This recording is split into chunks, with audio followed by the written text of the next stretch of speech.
Okay. The picture shows a map of the world with each continent. Okay, you can see that on there. There's also a dotted line marks the equator. Silent signal if you heard that one before. Now this one you might not have heard of. It's called the prime meridian. It's this one going north to south. Okay, so those are the two dotted lines.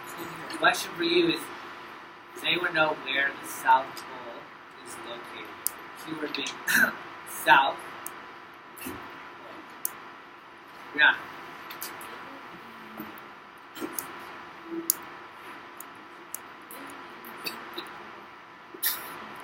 By Antarctica. Thumbs up if you agree, thumbs down if you disagree. Let's see, Jonathan's gonna show us. Boom! Antarctica, South Pole. Brianna, great job. To kind of give you some perspective, this is South America right here. And this is Africa there. So it's below. I don't really want to use, it's below in the picture that you can see. But if you think of the planet, it's floating through space. There is no like up and down in space where it's like the top of space, the bottom of space. So, but the way we look at a globe, it's at the very bottom. Okay, North Pole is at the very top. Santa Claus is like is known to reside there by children who believe that that's where it's located. Scientifically, has not been found. The South Pole is on the opposite side. Okay. Elijah, do you have a question? I have a question. Why is the tropic Capricorn? Okay, so that's not a on-topic conversation or question for right now. Okay. Does anyone know any reasons why people go to the South Pole? Why would someone want to go to the South Pole? What would be the purpose, Jahid? So they can study weather there. Okay, I'm pleased that you said the word study. Many of the reasons why people go to the South Pole is to study. Besides weather, what else might someone want to go study in the South Pole? What?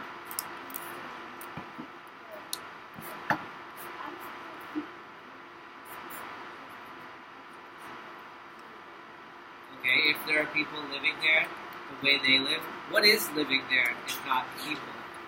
What else is living there? Beyonce? Animals. So they could be going to study the wildlife there, to go study the weather there.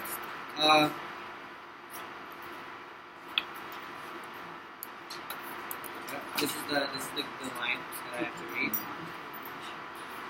Scientists frequently take expeditions to the South Pole to examine its weather, conditions, and wildlife. So you guys got both of them. Who can tell me what an expedition is? Who can tell me what an expedition is? That's where how it's spelled right there.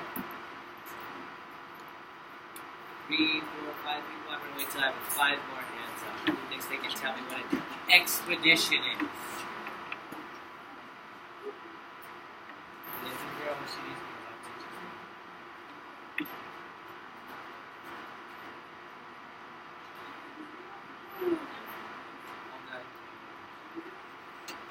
Jovia, what is an expedition? An expedition is a journey or a long trip. A journey or a long trip. You got half of it. It's not just a journey or a long trip. There's another piece. But you're right on the part that you got so far. Diane. What was that? Okay, so any other ideas? Elijah? What is her name? I think expedition is a like the beginning of a really could be long time. Okay. So it could be a journey for a long time. It could be a journey for a short time. This is the piece that is missing so far, even though what everyone has said so far is correct.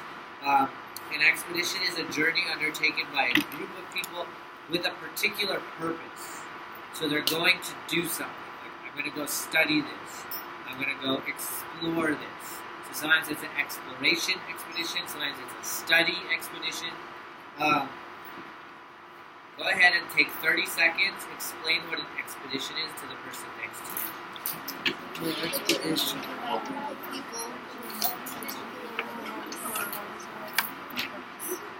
let's keep this.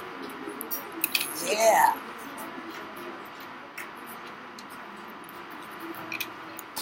Expedition, a journey undertaken by a group of people.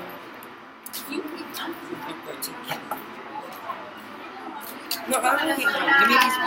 Okay, bring it back in 5, 4, Socks and sandals. 2, Socks and sandals. 1.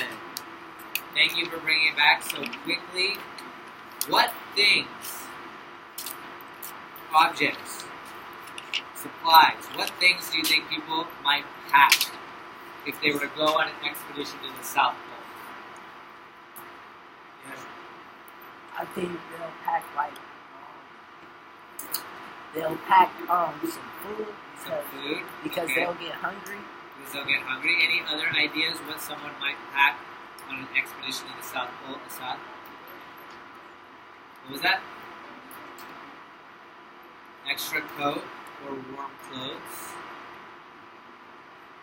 Anything else? Okay. The equipment that they might need to study it. Okay. It's really important. I know that there's a lot of you that are raising your hand, but I'm just moving on. It's important that you are aware that in such cold temperatures, you definitely need to bring supplies to be able to handle the cold. So, clothing, jackets. Also, you need food. As you can see, there is not an abundance of supermarkets or fast food places in the South Pole. Okay, it pretty much looks like this everywhere. Okay, I hear some conversation going on that does need to stop right now. The climate in the South Pole is the coldest in the entire world.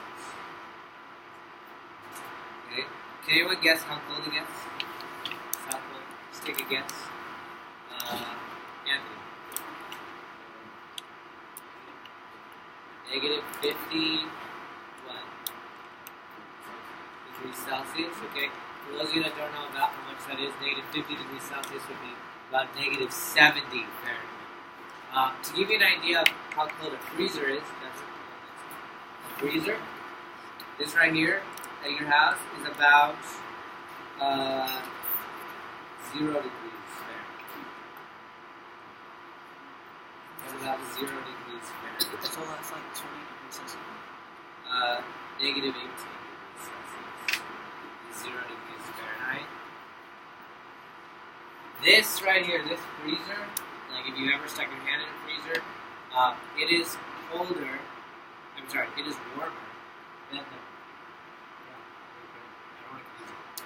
the temperature of your freezer is way warmer than the warmest day in the South Pole. To give you an idea of how cold it is in the South Pole, it's about negative 15 degrees Fahrenheit, which is almost twice as cold as this freezer. That's on the warmest part of the year, the summer. In the winter, it goes all the way down to negative 72 degrees Fahrenheit, which is about 4 or 5 times colder than your freezer. Okay? Go ahead and Jasmine, show the next slide. So here are some people that took an expedition to the South Pole. I don't know if you can see this in the picture, but this guy's beard is actually frozen. Okay? That's actually ice right there. Hold on a second.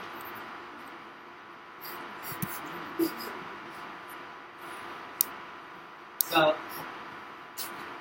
it may look funny and humorous, but if you have contact with the cold and exposed like that, like ice, you could get frostbite. Frostbite, what it essentially does is it freezes a part of you and essentially kills that part of you. So when you get frostbite, for example, say I have a glove, and it's so cold outside that my hands go numb. Some of you have felt that before. You're so cold, your hands are numb. So you don't notice that there's a little hole in your glove. That could actually put frostbite on your hand. And if it isn't caught early enough, it basically kills that part of your body. body to where they can't, like, you can't just warm it up and you'll be fine. Like, they would have to actually cut out the dead part. Or cut off, like, the part, and that's what happens to people that go on these expeditions, is that there is a safety risk because you might not even notice that there's a hole in your ear, and you can get frostbite on your feet, your hands, your face, like, your nose. That's really common because it's not covered, and it could kill you if it gets too severe, or it could result in, like, an amputation. So you have to be very careful. And for that reason, people that go on these expeditions, they really need to be careful that they're staying warm. Okay? You can tell me how much you think you eat in one day. How much do you think an average person eats in one day? Jackie. So, hold on 1 second, Jackie. Austin, I need you to take whoever was sent over here and take them to a different.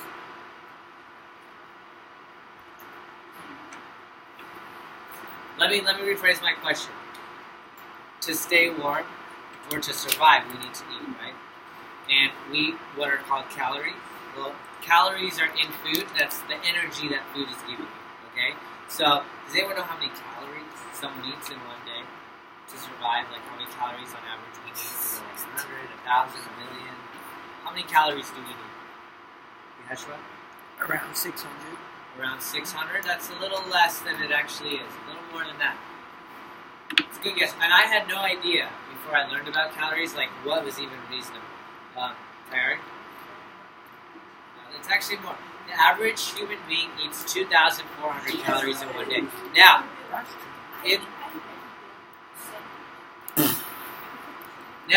because of these conditions of it being so cold, you actually need more energy to stay warm. Your body is using up a lot of energy and just trying to keep itself warm. So people that go to the South Pole, that participate in these expeditions, they need to eat more. So I'm going to give you an idea. I'm going to give you a picture of what about 2,400 calories looks like. Go ahead, Josh. You're going to see different foods. Here, so remember, Anthony, what I said earlier. So here's some pictures of different foods and about how many calories these different foods are. So just take a moment and look at that. Try to get an idea of what you would need to eat here in a normal weather place, what you would need to eat to reach about 2,400. So it could be like a whole pizza, or it could be like a bunch of little things. You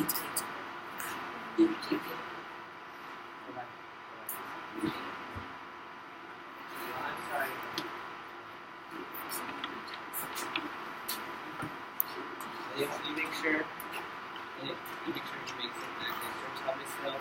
You need to go to. Yeah. Okay. So, who can tell me what I just said about South Pole? Do they need to eat more? Do they need to eat less? What do we and why? Who thinks that they can rephrase what we just talked about? Excellent.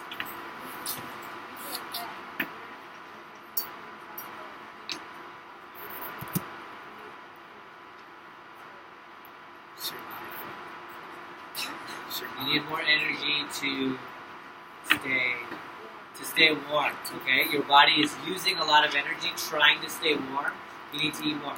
So if we eat 2,400 calories per day, any guesses on how many calories per day someone would need in the South Pole? Anyone want to take a guess?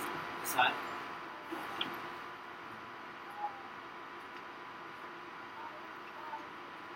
About 5,000. Any other guesses? Jackie? 8,000? Elijah? 1,800,000. So 1,800,000. Beyonce. So let's be reasonable here. A human being in regular temperature eats about 2,400 calories per day. So in a colder environment, we want to be reasonable with our guesses. Go ahead, Desmond, show the next slide. In the South Pole, explorers need to eat around 6,000 calories a day to keep their energy at that level that it needs to be. Now, what kind of food would you bring to the South Pole? Think about the weather. It's colder than a freezer. I want you to picture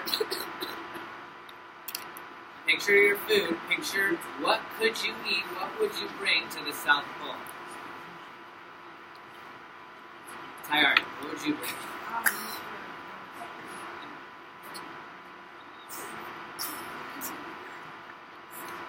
Okay, so pizza. Anyone ever had a frozen pizza before? Like you went to the store and you bought it and it was like frozen, you had to heat it up at home. So I want you to picture a pizza in a place that's colder than your freezer. What do you think would happen to that pizza? Jackie, what would happen to that pizza? It would freeze. Okay? So freeze. Because you're putting it in an environment. So I'm gonna wait. So think very carefully. Has anybody ever had a parent or maybe a sibling or maybe yourself, you've taken meat out of the freezer and you've defrosted it? Maybe in the morning your parents or yourself will take it out of the freezer, maybe put it on the counter in a bowl of water or let it defrost so you can cook it for dinner, right? At night. So that's defrosting, but keep in mind that the temperature, room temperature where something can defrost is warm. But if you're in a place that's colder than a freezer, it's never going to defrost. It's just going to get colder. It's like putting it in a freezer is like warming it. Because the freezer's warm. That makes sense? So, we have to people that go to the South Pole, they need to eat so much food, but there's so many foods that the second you get there, it's frozen. You can't eat it, okay? So, there's actually a type of food that's really great, and astronauts encounter the same problem. You have to think of foods that, because there's no gravity, it like floats around. They can't have liquids in the same way we can because it would just float around. There's the same problem. We have to think of what's food that doesn't freeze. What's a food that does not freeze, so that way we can eat it. Anyone have any ideas? Daily?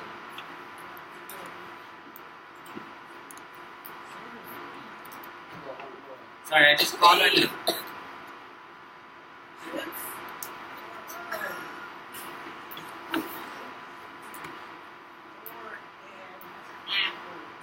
Okay, so Or ice cream.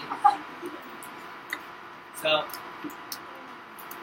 I would have to check on if those would freeze or not. I think an apple would freeze because it's filled with liquid on the inside, right? There's the juice of an apple whenever you eat it. That would probably freeze. That would freeze. As far as ice cream, it's already, have you ever pictured like really hard ice cream and you can't get it out of the tub?